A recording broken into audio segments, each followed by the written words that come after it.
Dzień dobry. Wybiła 16, zatem zaczynamy. Ladies and gentlemen, it's 4 p.m., so let's start. My name is Alicia Wójcik, and I have the pleasure and honor to moderate today's webinar. Then the next webinar in the series organized by the International Center for Education of Auschwitz and Holocaust at the National Museum Auschwitz-Birkenau. As always, our meeting is being interpreted simultaneously into English. And please remember that the selection of the language is possible after clicking the globe icon present at the bottom part of the screen.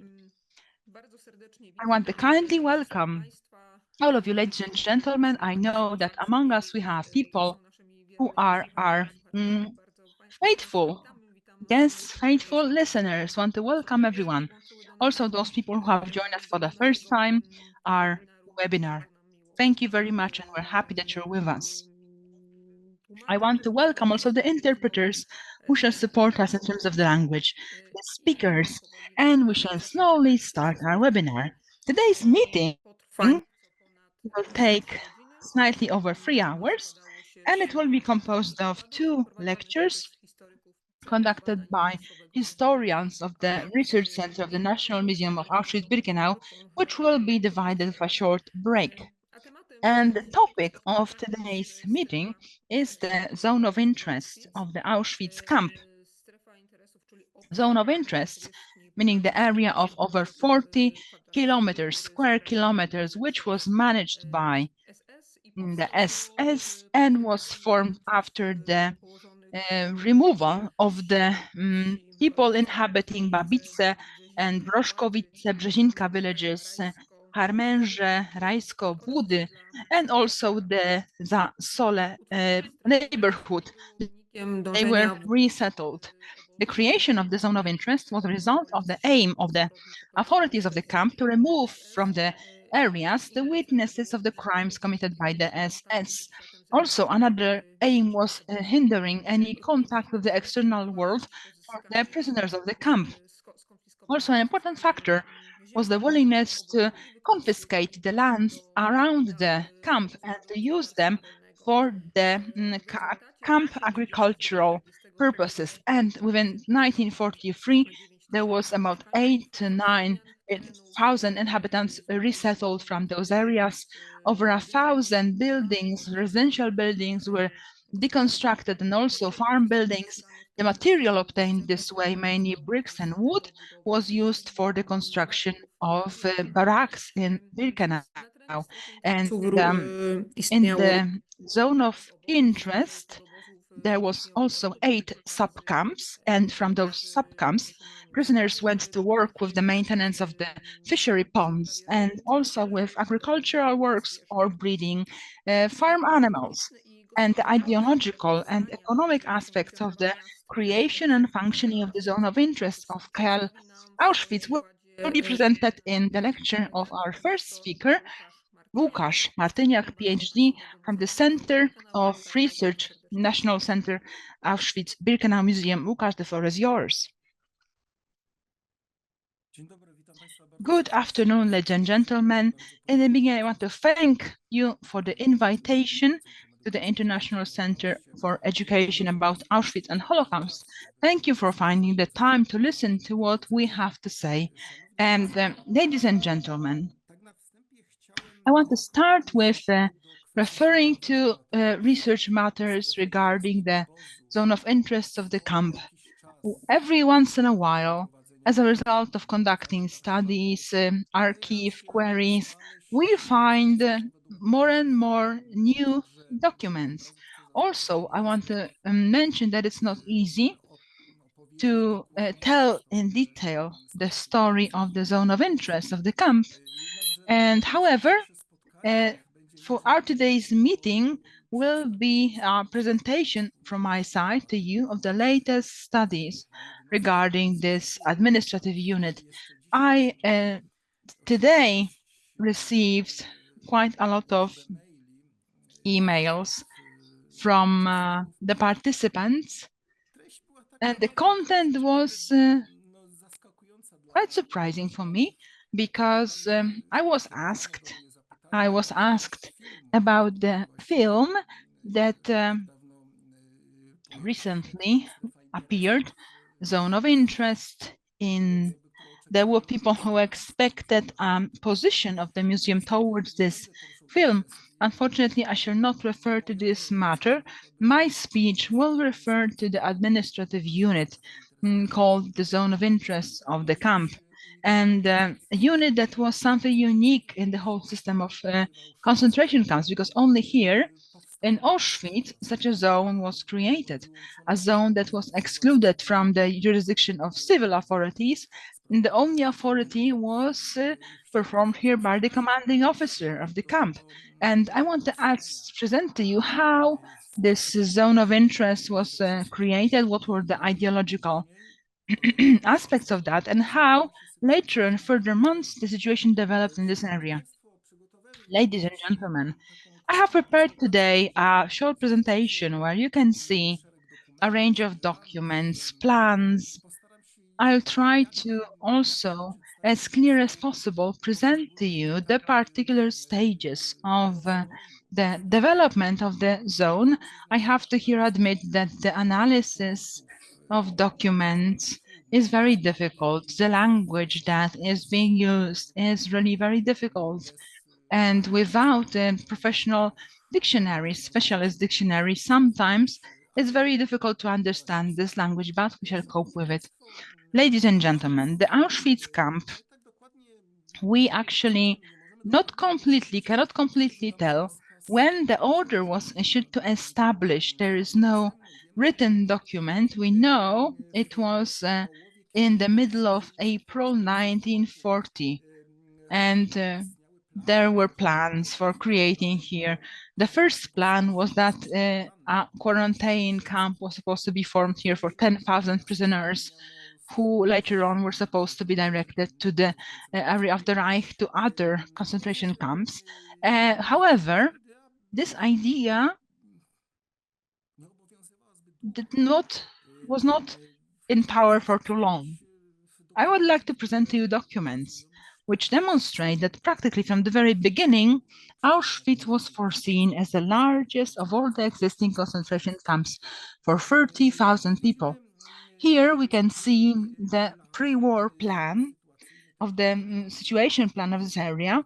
We can see the Polish army barracks, also complex of wooden barracks, and a complex of buildings that before the war were part of Polish tobacco monopoly. And very often it's a standard question among the visitors to the museum: why Auschwitz?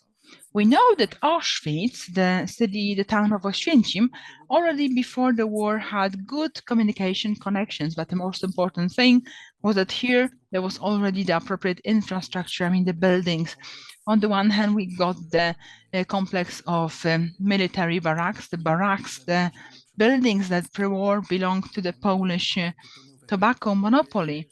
And ladies and gentlemen, the plans towards the camp, Auschwitz camp, were from the very beginning very ambitious. The first version for creating a quarantine camp here was not implemented, and after a very short period, this idea was abandoned.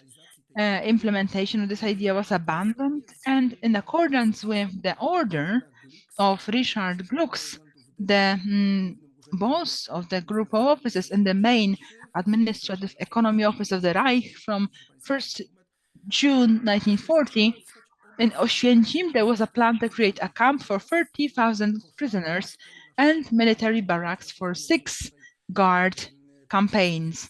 And here is the translation of this document. Ladies and gentlemen, it's worth to also mention that in the moment of the eruption of the Second World War, in all the camps in Nazi Germany, there were about 21,000 prisoners held.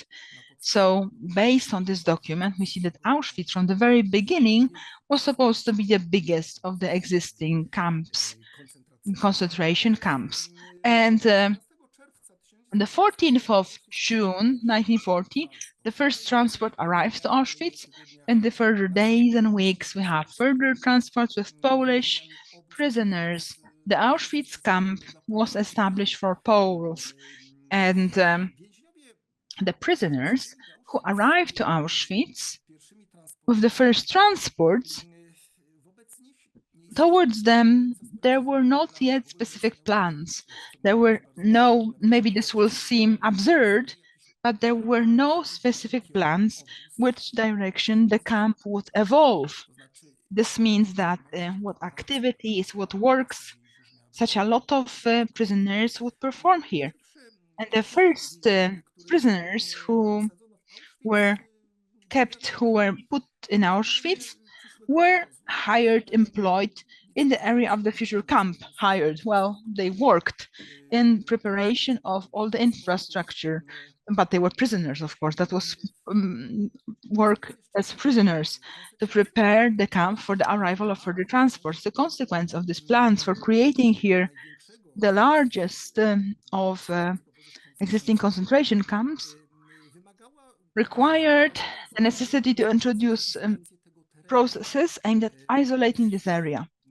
And in part of the barrack settlement that I have presented to you in the plan, part of this settlement was still inhabited by Poles, and there were about 1,200 of them. These were people, escapees, who after the end of the First World War arrived to Oświęcim mainly from the Zaolzie region. So therefore, in June 1940, there was the action of the resettlement. And in the further weeks, there were further phases of resettlements of civilians, this time from the area surrounding the camp. And the impact on these resettlements, it was impacted by the escape of a Polish prisoners, Tadeusz Wiejowski, who escaped in June 1940. On the 8th of July 1940 and 1st of April 1940, inhabitants of Zasole were resettled, mainly from houses that were located at Legionów Street, Krótka Polna, and Railway Kolejowa Street. The houses with their full equipment that were abandoned were forwarded for the disposition of the commanding officer of the camp, SS officers, their families. A lot of the buildings, over 120, were destined for demolition, and the material obtained, construction material obtained this way, was used for the expansion of the camp. And the works performed in this period by the prisoners forwarded to Auschwitz were directly connected with the adaptation of the existing buildings as future prisoner blocks. And the works were conducted with various areas to serve the management of the camp, to serve the SS commanders. All these actions were implemented with a lot of effort, actually. And the reason was the difficult situation connected with obtaining construction materials. It was really a big problem of the commanding staff already in the very beginning of the functioning of KL Auschwitz. Works of a construction nature, ordinary nature, aimed at the preparation of the camp for accepting further transports and the further technical functioning, of course, from the logistic point of view, were absolutely necessary.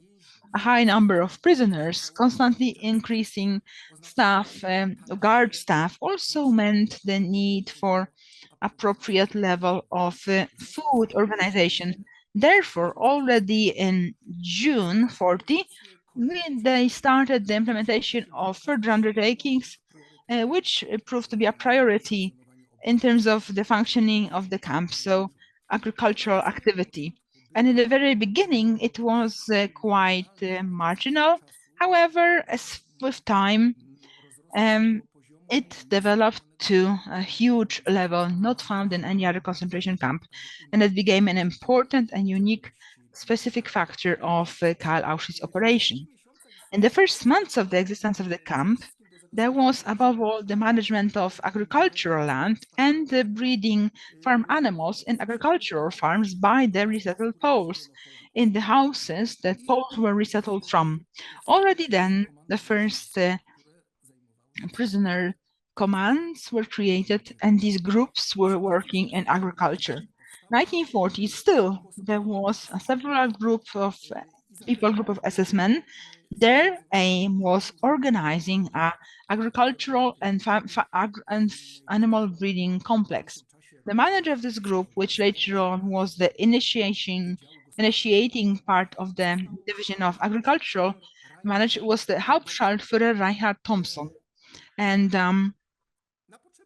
for the needs of the development of the agricultural sector, already in July, in the camp, special barrack was installed for pigs, for horses. In the further days, also, installation of new shed was started. And over time, further barracks were adapted, destined for barns, for the breeding animals, for farm animals, and also some number of stations were prepared for Angora rabbits. It may seem strange, but already then, not only in Auschwitz, but also in other places, there was the implementation of a program for breeding Angora rabbits, because there was a plan to use their wool for the production of new winter suits for the Wehrmacht. And what also can we say? What can we say from the first period? Investments. There was a start of the development of the camp butchery and slaughterhouse. And it's difficult now to precisely specify what these plans look like further on, what they would look like. The camp documentation is very poor. And in our studies, we tried to be specific about when there was the creation of, in the administration structure of the camp, a specific department for agricultural management. And German documents specified as Abteilung Landwirtschaft, so agricultural management department. From those few documents, we can conclude that most probably in the middle of 1940 year, already this section was existing. And here, not only we base on documents of the central construction management, but on the few reports of Polish prisoners from that period. Ladies and gentlemen, you can see here a document which is one of the reports for October 1940. We see what has been developed here, what kind of works were done. Mainly these were works of agricultural nature. We see here also that the farm slaughterhouse today is building for accepting for the reception of the visitors. Already then it was 70% ready, the construction of that building. And I also want to present to you here the translation of fragments of this document. Natomiast, żebyśmy tak mogli się And in order for us to find out where this undertaking, this investment was performed, here I have to present to you, here we have a plan from the year 1942, and precious elements in it is that we can find there the specific description of these barracks, what was present in them, constituting the first investment of the camp, the activity, agricultural activity. And if we provide a specific location where it was, and this here we have the current building A50, until recently searching as the group reception building. And here we have the slaughterhouse building, so the current building of reception of guests, and the barrack complex. On the one hand, it was workshops, and here we have the ones that were formed in the beginning of the Auschwitz. So they served for, agricultural workers' visions of the commander. Ladies and gentlemen, In the next reports, building reports specifically, especially those that come from the 19th July 1940, you can find there actually some information that back then, at the very beginning, as a result of different works, it was necessary to classify all necessary works done in different locations. And as a result of the situation, they introduced the following categorization of different areas. So there was a territory of a proper camp, then there was a collection of different industrial materials, a warehouse for SS garrison, and agriculture industry. So in November, they also established separate offices for different administrative offices, for commanders, for police officers, and also for agriculture department specifically. And just to come back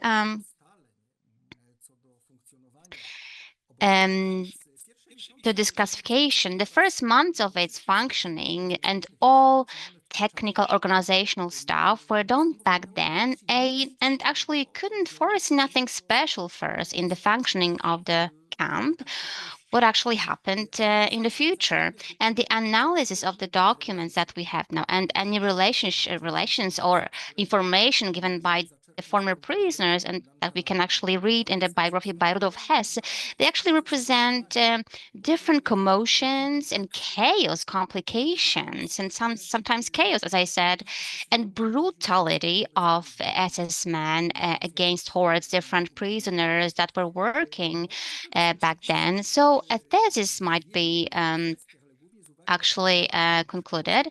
And regarding, this complexity, and as a result of lack of the material, there was a problem to fully launch the camp, and it was outside the vision of the commander. So all the works that were being performed in this first months, there was a problem with logistics, and also they had some technical problems and some problems with getting materials, building construction materials, because remember that these were national camps under SS supervision. So they were subordinate to a contingent, to national resources that they received, especially financial sources. So when talking about this fact, and when talking about the creation of the camp within this administrative structure, a separate agriculture department, Kanongeheimdienstschaft, we don't have to perceive it as something unique or something special. It was not something special in terms of the next management of the camp. What is also important here when establishing this department, this industry, I would put it this way, a huge role was played by the fact that in this barracks, agricultural barracks, you could actually give employment to a certain number of prisoners. And based on the documents that we have from the Auschwitz camp Bauleitung regarding the first months of the functioning of Auschwitz, actually we lack any information on further plans regarding, Germans toward prisoners.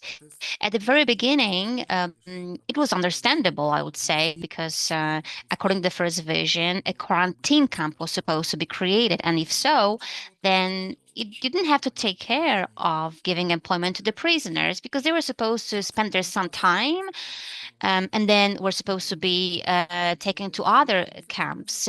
However, it was not understandable when creating plans, for a typical biggest, I would say, camp for like 30,000 prisoners, you cannot really see any concepts regarding employment of so many people, so many prisoners. Lack of this information may confirm certain hypotheses that at the beginning of this camp, there was no plans, no concepts as to the future use of the prisoners after finishing works related to, the development, adaptation of the buildings. Also, we cannot see also what direction this camp was supposed to take, later on.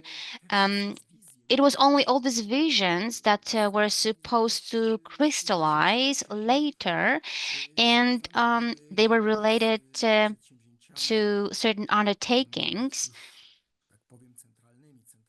more like central, authority undertakings, plans, whatever you call it. And these plans, based on the literature, were considered or regarded as a generalist plan.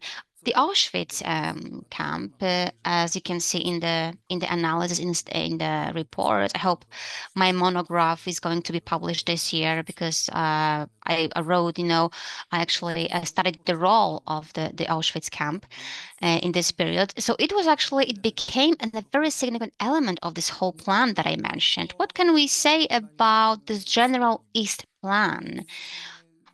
Well,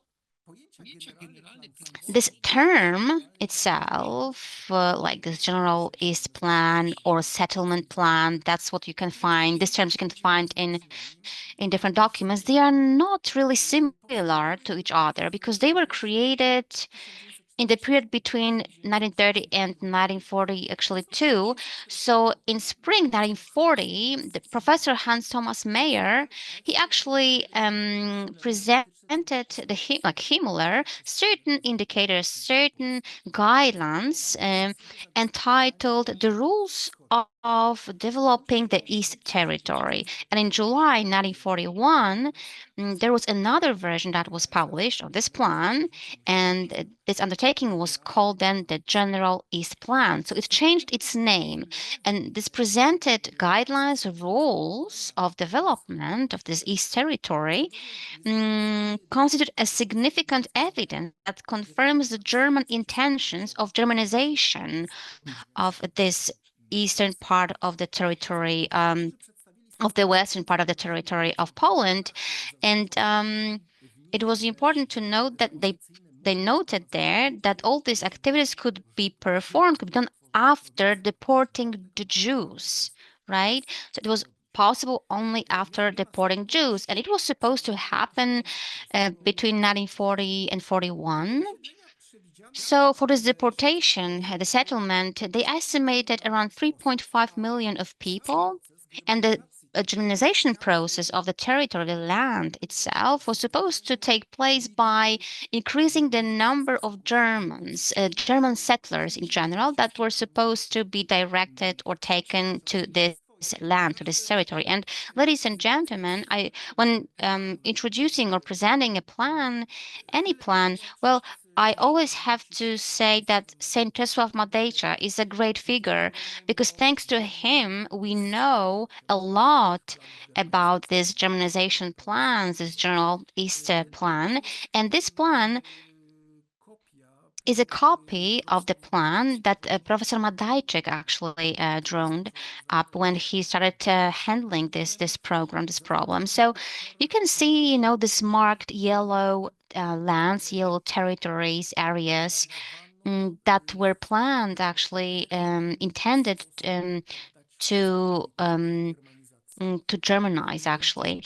And I will refer to this plan later a little bit, but at this point, let's please take note at certain assumptions that were that you can find actually in this particular document. As I said, the settlement of Poles and Jews, obviously over 3.5 million people, and increasing the number of Germans inhabiting this land by 4.5 million people. And this document shows that, or presents certain guidelines regarding certain professions that could be performed by these people, that the citizens that live there, and I mean German people specifically. And this is the structure that they were supposed to do. So agriculture professions, 35%. Trade and craftsmanship, 35%. Trade and communication, 15%, and 80% the remaining professions. That's the professional structure. We're not able to evaluate at this point why agriculture was supposed to play such a significant role. You can only say that a significant role when planning this vision was played by ideology, Blut and Boden, blood and earth and land, which back then was actually very appreciated by the Nazi. And according to this ideology, peasants, sorry, once again, peasants actually are the source of life, or the Nordic breed, and it is actually the foundation of society. So peasants should be born again, and that's why peasants were regarded as something very special, and the most proper, actually, group of people that would actually Germanize these territories. What else can we read in the document in terms of these rules of the development of this Eastern territory, Eastland? So they estimated or forecasted that apart from just normal farmers, other people and new groups of farmers are going to get there, armed farmers. It's a novel form of CSS. And regarding these armed farmers, the idea of establishing, well, it is not a new, I would say, form, new idea, new ideology, because in the past we also, in the history, we encountered such armed farmers. They were qualified farmers that were used by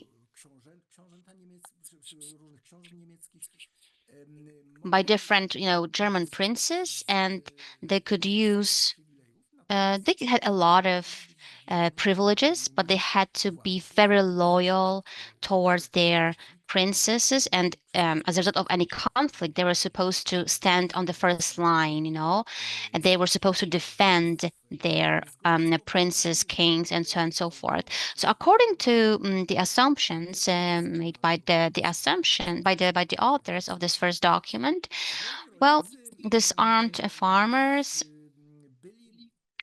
they were obliged to give example as farmers, pioneers in terms of organization, technology on this new territory.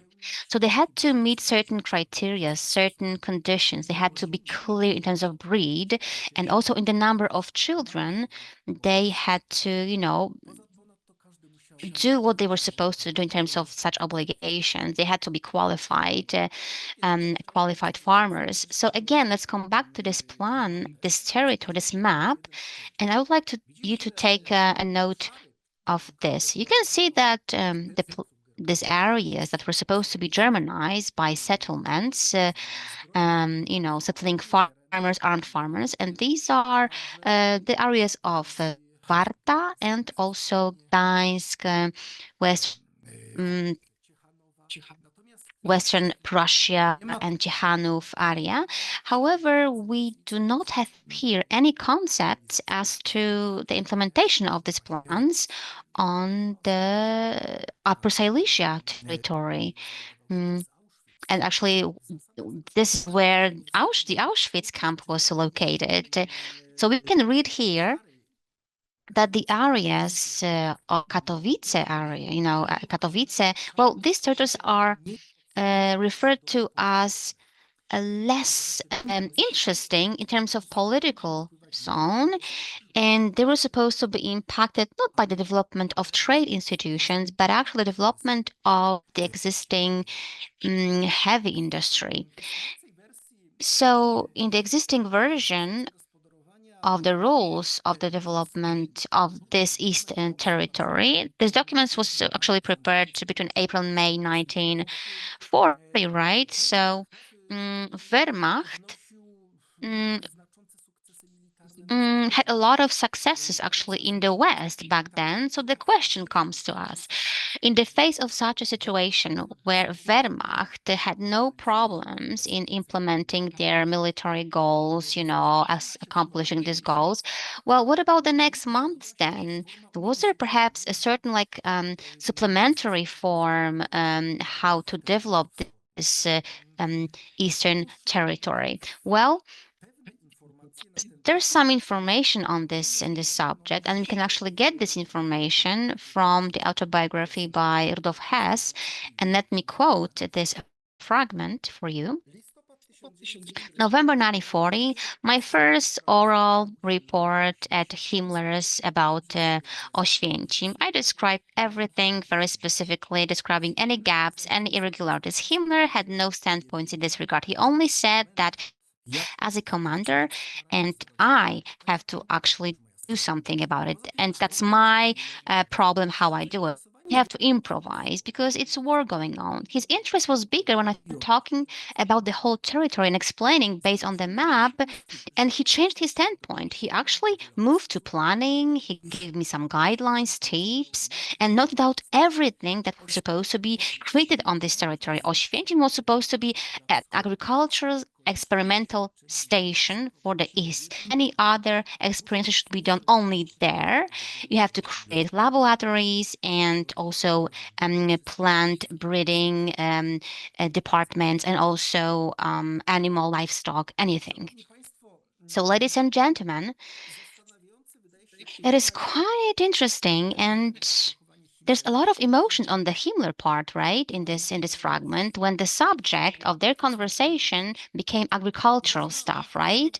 So we can now we can have a hypothesis here that during this meeting, I found in Hall's a proper, like I would say, an ally in terms of the agriculture and agricultural settlement of these territories, as opposed to Warta countries. For Upper Silesia part, it was in heavy industry. There were a lot of mines, industrial facilities, steel facilities, plants. So back then, those authorities were not really eager to look to colonize these areas, because this land was actually rich in coal. We had a lot of communication connections, transport connections. That was a great territory for future investments in terms of heavy industry, not agriculture specifically. So this meeting between Hess and Himmler could somehow evoke a kind of like an impulse in Himmler to implement these plans also in the territory of Katowice city, which was also important. There was already an agricultural department functioning there. So there were people, prisoners that could be workers. And these prisoners back then were already actually doing some works, at camps or nearby the camps. So they were a good group of people, actually, workers that could actually allow for starting all these plans and implementing these plans. However, we can ask ourselves a question. Was there anything else that could actually play an important role, or make Rudolf Hirsch become a proper partner for Himmler in his plans? And when we analyze this biography, both of Heinrich Himmler and Rudolf Hess, we can actually easily notice that in the past there was a lot of relationship between them, a lot of similarities, because Himmler, he loved agriculture. He was a great farmer, and he believed that peasants were actually a driving force, right, for the nation. He thought of himself as a farmer. And Ptasznik, the Saxonia actually king, was his role model, and he was actually the son of a peasant. So Himmler, apart from Jews as evil, he also didn't like Slavians. He believed that the German peasants could be checked or tested or even strengthened only through the fight with these people. He believed that the German future is actually the East. Okay, going toward the east, because there you can find a lot of land, a lot of territory. So he wanted to capture all this land, and it is important to remember that Himmler and Hess, what they had in common was that both of them where the members of Artaman movement, I'm going to say something more about it in a minute. But what else did they have in common? They both were Catholics, they were Christians, but they abandoned their Christian faith, and they both, as I've mentioned, were agricultural passionates, and both of them also were fascinated with the Artaman ideology. What kind of organization this was? It was a neo-pagan organization considering itself a Knights Combat Association in the German land, New Army of Salvation, and its action was mainly against the Slavs, Jews, and Christianity. And the association proposed a mixture of racism, anti-Semitism, and blood und Boden ideology. At the center for their worldview was the German farmer, which was connected with their land. Therefore, they Artamans often organized camps for their members in the rural areas. They perceived rural life as aesthetic and most valuable. A special vision with the Artamans were territories of the East. There they planned in the future create defense villages, which would be nothing else than a German wall protecting the Germans against Slav communities. The swastika was nothing else from them than alternative from the Christian cross, and they presented it as the German salvation sign of the German bonds with life, with God. His was had the same age as Himmler. They had similar ideological beliefs. They believed in the Artaman values. Therefore, in Himmler's eyes, Hess became an appropriate ally to now, in the areas of this grounds, organize plans for the agricultural Germanization of these areas. And ladies and gentlemen, analysis of documents kept at the National Archives in Katowice, mainly documents produced in the team National Association for Special Planning for Upper Silesia, allowed us to determine the beginning of administrative actions associated with planning agricultural actions in Oświęcim and creating this agricultural experimental station for the territories, conquered territories. And it indicates that the plan for broadening the area of the camp and surrounding camp connected with implementing the vision of creating an experimental station. This plan existed at least since the end of November 1940 year. And during the meeting with officials, so the period of creating this agricultural experimental station, this was a range of meetings which not always ran in a friendly atmosphere. And I would like to start from the meeting which took place on the 4th of December 1940 in Bielsko. Rudolf Hess presented there a map presenting the territorial reach of the created camp and the area foreseen for its future expansion. So the area which would be supposed to be destined for creating an agricultural experimental station. During this meeting, Hess placed the participants before a ready fact, because he declared that the Reichsführer agreed for implementing the plan in the way he presented it during that meeting. The investment was supposed to run towards the north, and from that area, there was a plan to evacuate the inhabiting people. And after the demolition of the buildings left there, this whole area would be supposed to be destined, that was the assumption, for agricultural activity. Hess expressed pity. He regretted that ironically, of course, pity, that unfortunately the Oświęcim main train station with the railway lines will be a foreign body in an enclosed camp zone.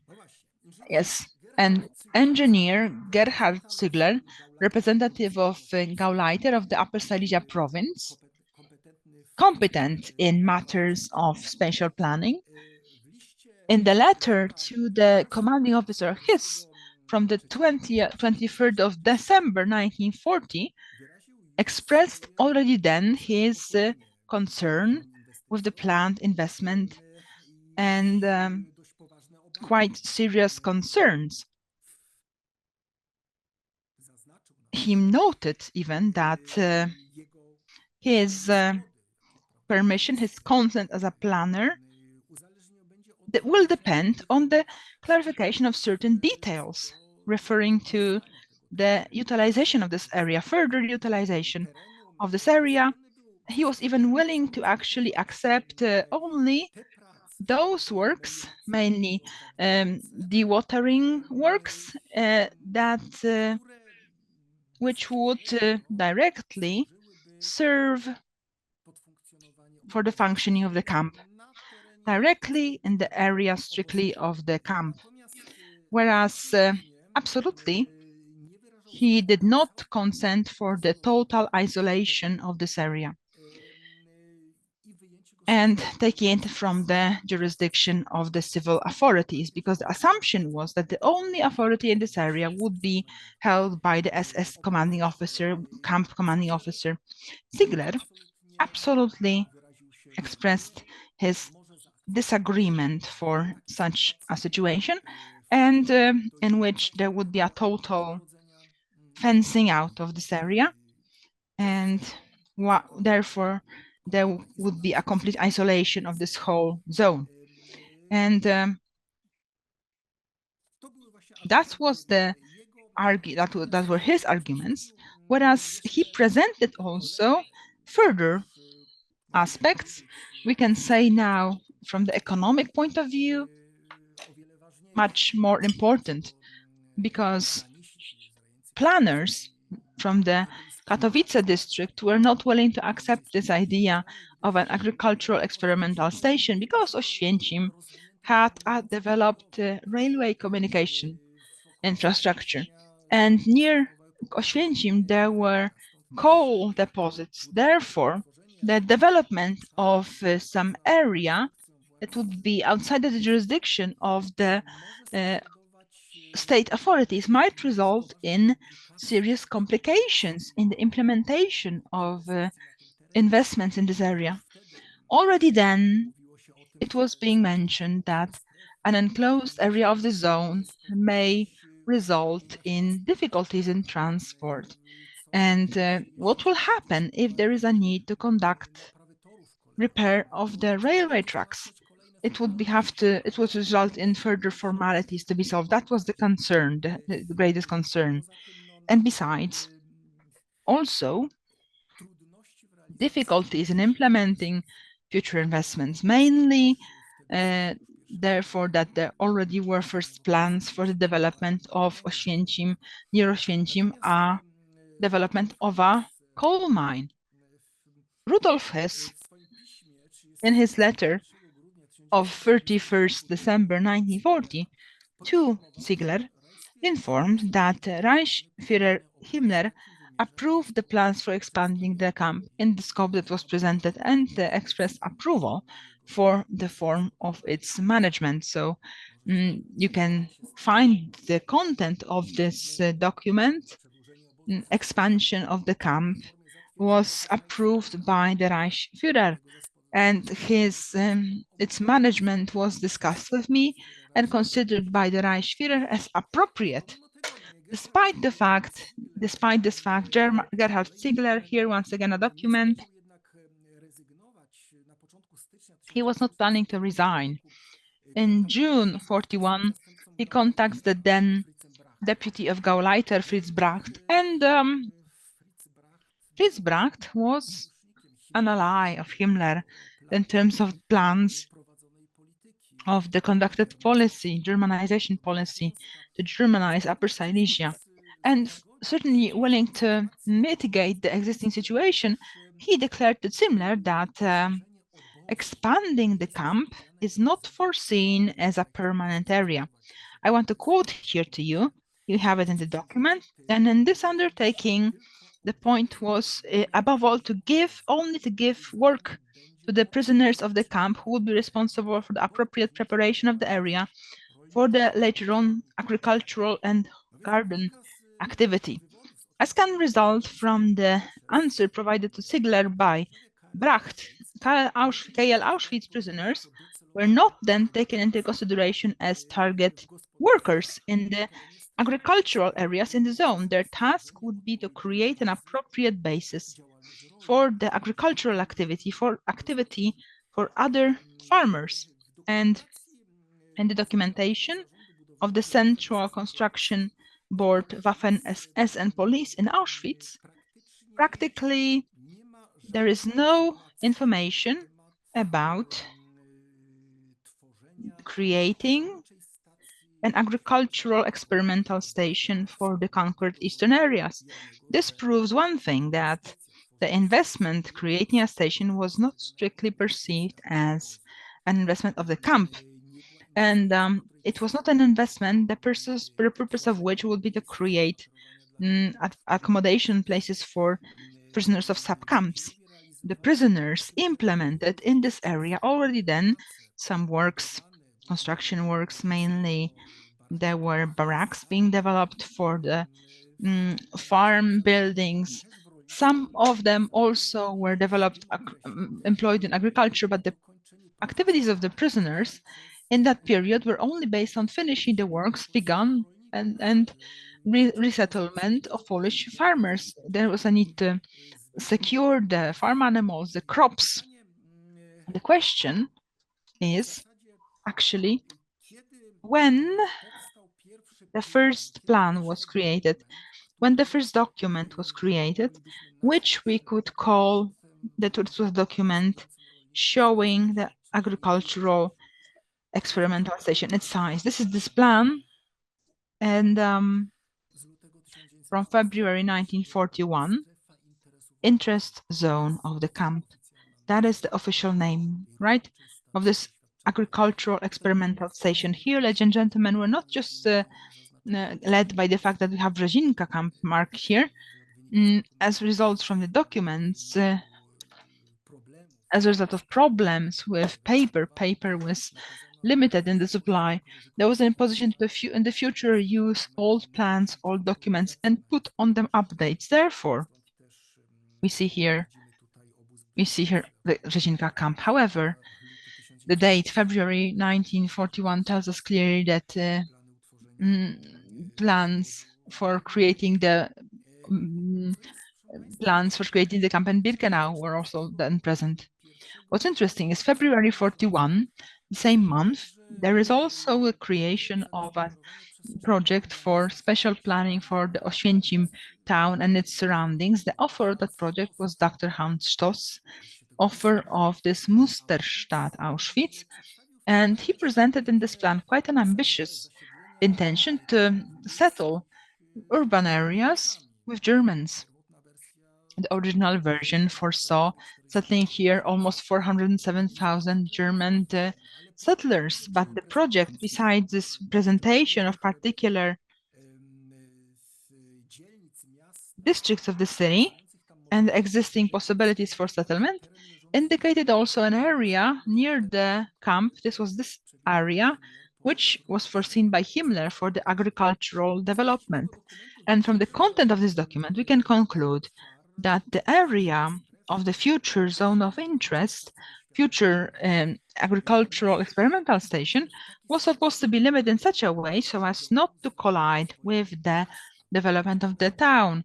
In the document, even it is written that if in the future it turns out that more important in this area would be the development of heavy industry, there's a need to definitely resign from the creation of an agricultural experimental station. So this document can be treated as another argument of civil authorities against the plans for the agricultural policy, so plans that the supporter of which was Reichsführer Himmler, and of course, the commanding officer Hus. Ladies and gentlemen, on the 1st of March 1941, there is a visit to the Auschwitz of Reichsführer Himmler. In the Hess's autobiography, we can see the orders issued during his visit to Auschwitz, development of Auschwitz in such a way so that it can fit 30,000 prisoners. That was nothing new. We know that practically from the very beginning, Auschwitz was foreseen for 30,000 people. In the very beginning, indeed, there was no possibility to implement such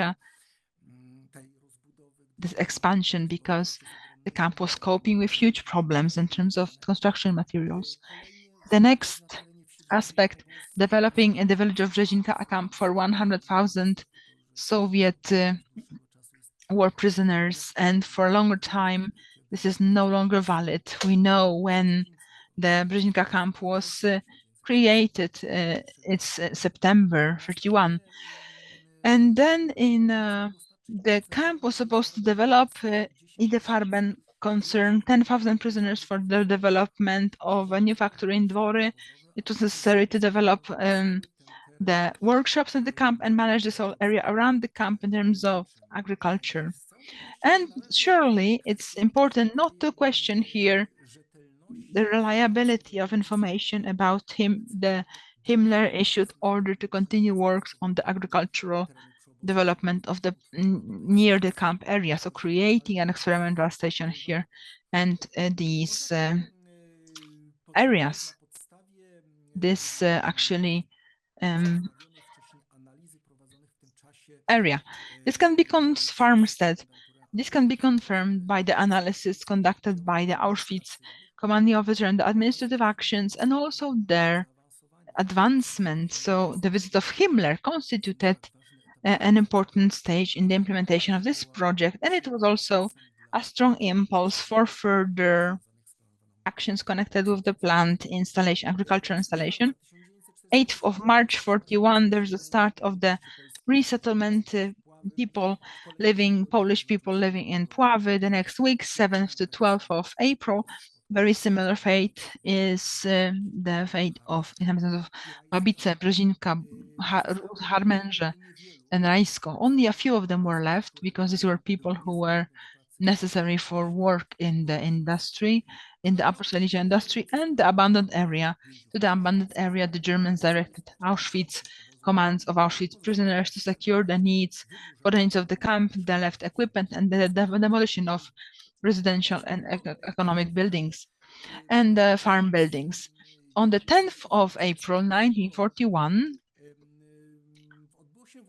there was a meeting in Oświęcim devoted to matters connected with expanding the concentration camp zone Auschwitz, and it was attended by also the delegates of the Katowice office, the representatives of authorities, Katowice Authority Landrat in Bielsko, the Gucza mayor of Oświęcim, also the commanding officer Hess. And the matters discussed were quite general. There was a discussion about general matters, about creation of an interest zone of the camp, so agricultural experimental station. There was a suggestion to create here new unit, administrative unit. It was suggested either an agricultural district or an official district. And it was specified in detail, the matters related to the area which was necessary to resettle the Poles, from which, because it was also considered that in the face of the situation, it would be more relevant to create here a new unit called Agricultural District, Woodbezirk, managed by the commanding officer Rudolf Hess. Ladies and gentlemen, if we analyze documents formed in the camp administration for this period, so until the end of 1941, we won't find the information about this, about who would be the manager of these areas. The task of Auschwitz prisoners was to prepare this agricultural experimental station, creating the conditions for active economic activity, but there's no information about the Auschwitz prisoners to be the managers of that area. And there's no information that camp farms would be created there, subcamps or accommodation for prisoners who would be employed in the agriculture.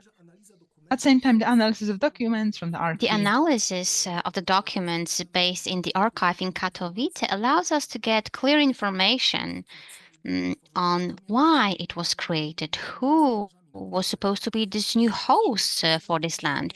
So I would like to present you, well, we managed to find in our archives around 12, actually basically 12 documents with similar contents, similar information. And here you can see one of them. The shortest one, however, it fully describes what was all about this. So we can read here. Let me see. The camp commander informed when meeting with them that the plan to create some armed farmers areas in Babice and Harmesz was supposed to be stopped, and instead Himmler ordered to create 2 agriculture areas there and in Harmesz. In the southern part of the zone around Rajsk, they were supposed to create 4 folwarks with 300 morgues. So you can see here that this formation, armed farmers, this SS formation was actually created then for the development of this eastern land. They were supposed to be the host of this area.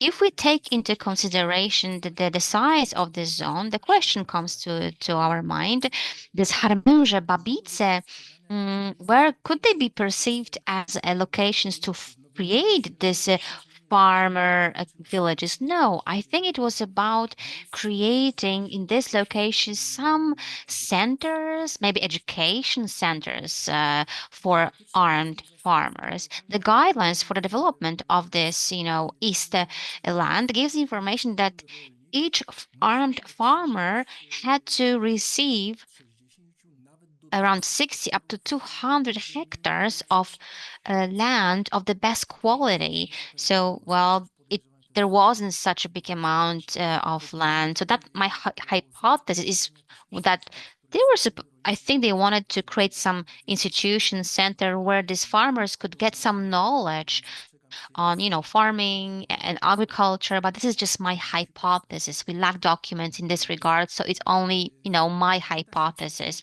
It's really hard to say precisely how long what the time that was supposed to be taken for the creation of these villages. It is probably until October. However, there's different information about it. And on the 25th of September 1941, in Oświęcim, there was another meeting between Commander Hus and also the representative of Katowice district, Reiswiller representatives, Himmler. However, we cannot find the names of this particular people. The documents will not tell you exactly which names, but the subject of this conversation, this meeting, was again to determine the border lines, to somehow determine the railway part. And actually it happened later. This area was actually extracted from the zone, this railway area. It was outside the jurisdiction of the Karl Auschwitz authorities. So the representatives of the Katowice district during this meeting with this commander, they actually said that they talked about, the name of this new administrative unit body, and basically they wanted to create their agricultural district in the future. If we go deeper into the documents, well, the creation of agricultural district, would require meeting rigoristic conditions. For example, on this territory that was supposed to become an agricultural area district, there couldn't be one building or a factory, and they couldn't be in the private hands, which means that it could only be state-owned. So that was the condition, and you had to, meet really stringent criteria. So it was really hard to do that. And during this meeting, I would like to also show you one more document here. So the commander informed about the plans to create 3 agriculture villages with 2 morgues, 2 ones with 3,000 morgues, and also to create some fishery facilities areas. So here you can read that the commander informed that he didn't get any guidelines regarding this agricultural settlement of this land, of this territory. So he cannot tell you that the concept was denied, was declined in terms of, armed farmers, but perhaps they planned to settle there just normal, standard, ordinary farmers. We don't know that from this document. We will not know that anymore. But now the question arises, did they stop thinking about this, the creation of this agriculture experimental station? No, actually, it was achieved, basically. It was done till the very end. However, it is important to mention the censorship from 1941, because the Auschwitz camp in this year, 1941, played a role of, extermination camp, right, of Jews. And at this point, they became demolition of Auschwitz, and actually they started to expand the camp, basically. So a very important event happened. Reichsführer Himmler appointed a chief for this agriculture department, a head, which was Dr. Cesar. On 12th of March, there was an official order for that to appoint him as, as the head of this department, Joachim Cesar. And Joachim Cesar, well, he was a doctor in agriculture, and for some time in Germany, he was also a mayor of Holstein, and from 1943 he worked at the local office at SS Auschwitz, and from February 1942, and so he was an experienced guy. But the question may arise again: what made Caesar, or what made this Joachim Caesar become this head? It is important to note that in the eyes of Rudolf Hess, Caesar didn't have a good opinion. He was kind of very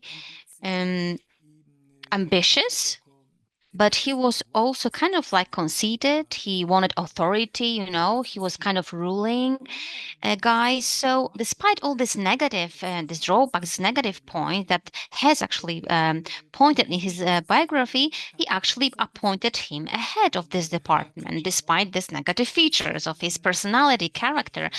Why? It seems that Rudolf Hess was not able to pilot, to direct, manage all these works that were related to the creation of this agricultural experimental station. The camp started to play a role of extermination, of Jews. So They started to expand Auschwitz. They started building new blocks, new buildings, and the commander couldn't handle it anymore. So probably that was the reason why they appointed, Caesar, and they chose him to be the continuation of this work. So here you can see the picture, the photo of him, Caesar, and please note this document here. He was actually prepared in spring 1941, and this document regards the installation of 35 barracks, kind of like a stable barracks, and they were supposed to be located in the places of actually the agricultural experimental station. Here you can see where and how many of these barracks were supposed to be located and created. You can see Babice, Harmenge, and actually this is the first document that created by the authorities of the camp, by Legungu, the Auschwitz camp, where you can find information on the implementation of agricultural investments. So you can regard this as, the document that where from this particular moment, that was a camp investment. Basically, we are not really able to say for sure why they gave up on settling German farmers over there. However, when analyzing the whole situation at the end of 1941, when Wehrmacht near Moscow actually failed, considered a breaking point by many historians. So the situation in Germany actually changed significantly. So the production, the industry production started to move toward army production. So sending them to Auschwitz from the logistic point of view was not something that was needed. I mean, farmers were needed in locations where they lived, and putting them in a territory that was strange to them could actually could have led to very dangerous situations and consequences. So in the Auschwitz camp, there were a lot of prisoners that had to get employment, right? There was this agriculture department, so the prisoners could work. They were working also in agriculture anyway, so they were the first people that could become these armed farmers and continue the process of creating this agriculture experimental station. So the question is, are there any documents that would confirm or say clearly that Oświęcim, that this experimental station was going to be created? And actually, yes, I found two of such documents. The first one was redevelopment of Caesar's house, actually, for this particular purpose. This document is not of very good quality, as you can see. That's what we have. However, the first sentence is really crucial, and here you can see the sentence. By the order of Reichsführer SS and the head of the German police, in Auschwitz, you are supposed to create and perform agricultural experiments in terms of agriculture and livestock that will be related to the full development of the East Territory. And so that you can know where the house was located. This is the picture I have. This is the house of the Caesar, commander, the head, next to the dentist in Zasul. Nearby, there's Garbarska Street. And in the front, you can see a railway station, very characteristic house. You can recognize it easily. So, what can we say here? In this time, in 1942, or for the need of agriculture industry, we had a lot of prisoners that 1,240 prisoners specifically started working in agriculture back then. We can even indicate the right number. What else can we say here? What important happened in 1942? Well, you can see here in the picture a building And this is a part of the Roszkowicz-Pilecki University anyway, and it was built before the war. It was a part of the whole tobacco monopoly institution complex. And it was supposed to be actually a building for prisoners, at first. However, it played a role of a SS men building household, you may call it. And in December 1942, during a meeting regarding the investment stuff, agriculture investment part in this territory, they decided that this building was supposed to be given to the agriculture department, the biggest building in this territory, the central headquarters. So based on the document from 1942, and it is related with the melioration plan, zone plan. And the first plans were created in September 1942. And then they wanted to allocate 13,700,000 mark, actually, German brands actually, and they wanted to locate so much money back then to this because Slovians and Poles, they believed that they did so primitive work in this regard that they had to take it over. And so the melioration plan was created, and the second document contained this information that Auschwitz is also an agricultural experimental station that you can find it in at the end of the document. So regardless of a matter of creating this agriculture experimental station related with the settlement of the eastern part lands, to the melioration works, we should get even better efficiency of the land here thanks to the melioration activities. Now we have the year 1943. It's a very important year regarding the history of the interest zone in the camp and this agriculture activities and that we were talking about. And what else can we say here?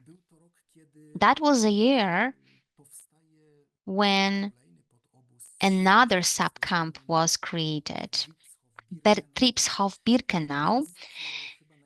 And the most important event back then was the one from the 12th of August 1942, because on the territory of the interest of zone, they created a new administrative unit separated from the whole administrative Auschwitz unit.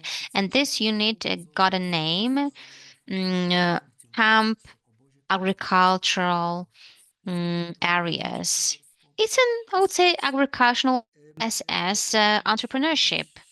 And we managed to find a crucial document on that. And actually, it gives us information what the further plans were on this territory and what authority was given to a new head of this institution. Also, a Dr. Joachim Caesar, the same person. Look, this is the first page of this document. Let me read some part of it, the translation of some points. So, the major obligations, duties of this new unit that was established were agricultural use of the area included in the interest zone, implementation of experiments in terms of agriculture, implementation of different tasks for plant breeding. Point D and N, let's skip that. And then we can read that you cannot, give to anyone any forest. You cannot really organize any schools, educational workshops, gardening, and livestock. So, ladies and gentlemen, I would also like to show you another page of this document, and it gives us more information on the authority, on the power of the head of this unit, Dr. Joachim Caesar. So he had huge autonomy. He was not subordinate to Hess. He was subordinate to the main Reich, actually, office. He had his own budget. He has his own army, SS-man army, at his disposal. He was independent in terms of policies. So, ladies and gentlemen, I skipped information contained in points D and E, because now I would like to focus on them. What was supposed to be actually created in the zone to establish a scientific and educational institute regarding, in terms of livelihood and actually plant and animal breeding, organization of river fishery facilities, and some educational and scientific institutions to educate farmers that are going to be settled in the East. So, ladies and gentlemen, the end of 1941 and the beginning of 1942, this is the moment when we had a new version of this general East plan, right? Wehrmacht actually occupied a huge part of the Soviet part. Himmler saw some interest there, some plans there to settle this area. And that was the ideology. Let's move to the east, right? That was this ideology. And Himmler, when it comes to a new version of the General East plan, well, not many documents are from that time. The ones that are left, based on them, we can conclude that the implementation of the Germanization of this territory was supposed to happen for the next 30 years, actually. They were supposed to settle around 10 million Germans and Volksdeutsch. What about the Slavic people, the inhabitants of these areas? Well, the aim was to be very brutal towards them because there was a plan to deport about 80% of the Slavic people to Siberia. This area was supposed to be settled with Germans. Germans in the possibilities of demography were not able to alone settle up this area, so there was a plan that this would also be attended by other Germanic nations such as the Norwegians, the Flamands. Also, they counted on the Brits, which were considered very valuable in terms of the race. Out of the few documents that we know that refer to General Eastern Plan, we can reconstruct the first stage of Germanization in the plan of the Germans. There was a plan to create there 3 new areas, brands, marks, 3 marks. There was a plan to create 3 marks, and the area around Leningrad would be named Ingermanlandia. The part of the Baltic states, Lithuania, part of Latvia and Białystok region, this area would be named Niemen Narew area, and the Crimea and Kherson, Gotengau, that would be the Goth area. This we can say that that's what we know about the Eastern Plan, and what role would be played there by the armed agricultural farmers who would come here and they would be educated here. That was a plan. The bordering areas of these marks, these marchias, would be the area of those military farmers who would be educated here in fishery, in plant growth, to Germanize new areas. Such institutes actually were created. So there is mention of Rajsko. We can see here the non-existing school building where the agricultural experimental station was developed, where experiments were conducted on obtaining natural gum from plants, natural rubber. And near Oświęcim, there was a factory of artificial rubber the foreseen production was 50,000 tons. So why do we have this institute here? Why the plants being grown from which natural rubber would be obtained? Here we see still impact of the Artaman ideology, Blut und Boden ideology, so agricultural activity as the sector, which was supposed to play a significant role in the Germanization of the East.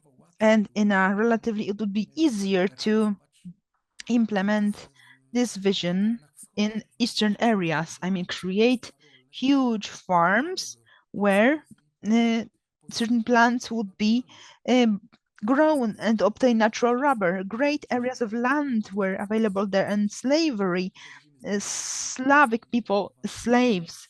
Here we see a Polish prisoner, Wanda Tarasiewicz, taking care of this plant. And second institute, which was supposed to educate these armed military farmers, also was created in Harmenge, in a resettled family's house of the Psot family.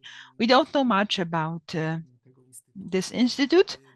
In the beginning, 8 people were employed there, 8 prisoners, then 20 prisoners, different kinds of water ratios were conducted there, fish were analyzed. Prisoners had to take care of these works because also this time the formation of military farmers did not arrive to Auschwitz. Here we have photos of the camp farms. Dr. Setkiewicz more broadly will tell you about this after the break. I don't have much time, but I would also like to say a few words about the farm aspects of the zone interest of the camp. This was an area, the interest of zones, taken out of from the jurisdiction of civil authorities. The only authority was fulfilled here and performed here by Auschwitz commanding officers. Since this was a country where SS held activity authority, SS had the possibility to make investments. And I would like to here mention only a few such investments. In 1940, since the middle of 41, actually, there's the beginning of the activity of the DAF concept, Deutsche Ausrüstungswerke, so German equipment factory. The question is why this factory was created. There were possibilities there, right? The area where SS has the authority and the expansion of the camp required deliveries of elements made from wood, wood carpentry, joinery, beds and tables, and SS saw a great chance here in this to really earn good money here. And not only the camp was the aim here, over time, the camp infrastructure developed, new and residential blocks were built, new barracks, so there was a need for wood, window joinery, beds, tables, and IG Farben industry, another potential entity that will have to, due to the proximity of the DAF factory, use these deliveries of products from DAW, DAF. And in IG Farben, next to IG Farben, there are further sub-camps. There is constant demand for these elements. Then the Auschwitz town, we know this was supposed to be a template role model town. There was a plan to settle here 80,000 Volksdeutsch. So there was a plan for the development of new neighborhoods, and there was a need for wooden materials everywhere. DAF, we know, also in some scope delivered that. So the possibilities for the activity of the DAF concern were really huge, but I would also like to note that the Krupp Union concern, which also started activity here, because there was this zone here. So here I've marked to you in the plan. We have here the area of today's museum, and here the area of the former OZ and SS. Today, actually only a ruin of the factory, but it was the area which was called in the document zone for investment, military investment. And here, unfortunately, the camp did not have neither professional staff nor did not have specialist machines. So therefore, they came to the conclusion that somehow they have to find a civilian investor And the deal was that Krupp was supposed to send here engineers, trainers, and specialist equipment, whereas the camp would develop the factory and guarantee the number of prisoners. With what there was no problem. They developed one hall, but the complex was supposed to be composed of 4 such bays. The investment was not finalized in September 43. The area is taken over by another concern, Union Werke, and start the production of igniters. Another enterprise which earned money here was Deutsche Lebensmittel, German food industry, houses Sieben, very important building, central headquarters of Deutsche Lebensmittel at the 2nd floor, where you can see the balcony official flat of Friedrich Eggenbild, the manager of that enterprise. Enterprise was responsible for delivering food for the SS and also for the prisoners. Not only, they also administered the canteens for SS. Here you can see an example where shortly, but in the beginning there was the SS men canteen, currently the direction of the management building. The concerned management managed the camp slaughterhouse, where not only from state contingencies, but also from camp agricultural farms. There was the meat for the production of sausages and similar elements. The concern also took over the slaughterhouse and administered practically until the liberation of the camp, until the end of the war. The next object facility taken over by Deutsche Lebensmittel was the camp bakery in the first period, and for the whole time actually, but mainly in the first period. In the bakery, the surrounding bakeries had to deliver bread for the camp, but the decision to create in Auschwitz a camp for captives, for Soviet captives, further Auschwitz-Birkenau, resulted in the fact of the necessity to develop new bakery. So this investment also of Bauleitung, taken over by the Deutsche Lebensmittel concern, launched at the end of 1943, and with production capacity of nearly 25,000 loaves per day.